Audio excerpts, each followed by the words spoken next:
Hello, I'm Rick, creator of Funnier You.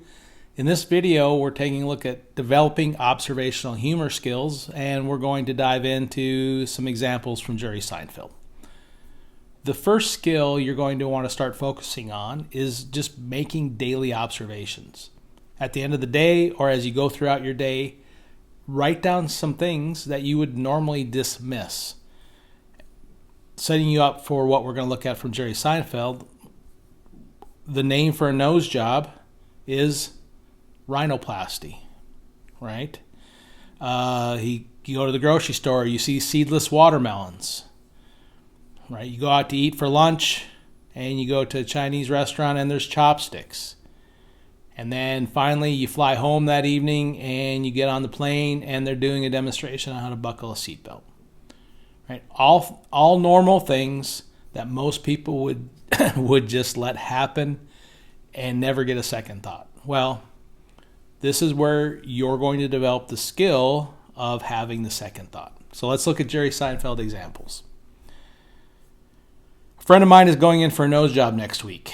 You know what the technical term for a nose job is? Rhinoplasty. Rhino, right? He's sensitive about it. That's why he made the appointment. Do you really need to compare him to a rhinoceros, right?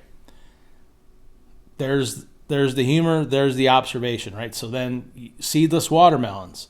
I'm impressed with the seedless watermelon. They've done it. We now have seedless watermelons. You know, if you've eaten watermelon and they're annoying, it's pretty amazing. But what are they planting to grow the seedless watermelon? Are the melons humping? The melons aren't humping, are they? Right? They must be planting something. How does this work? Those questions are the comedic mind and wondering, what is the truth, the alternate meaning behind this reality? Chopsticks. I'll tell you what I like about Chinese people. They're hanging on to the chopsticks, aren't they? You know they've seen the fork, but they're sticking with the sticks. I'm impressed by that. I don't know how they missed it, right? So, again, paying attention to what every other person just dismissed, making it a habit of capturing those thoughts. And finally, if you get on the airplane, they show you how to use a seatbelt in case you haven't been in a car since 1965. Oh, you lift up on the buckle. Oh, I was trying to break the metal apart. I thought that's how it works, right? It's just, that's the simplicity, that's the beauty, and that's the power of training your mind to see the truth about your daily life, the weird, the mundane, the thing that everyone else ignores, and then asking questions about who, what, when, where, why, and how, writing down the simple truth.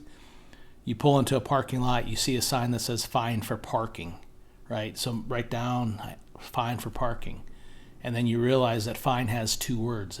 There's a ticket, there's a monetary penalty involved. That's the definition of fine. And the other is fine, as in okay, like when you ask your friend, your girlfriend, or your wife, what's wrong? Nothing, I'm fine.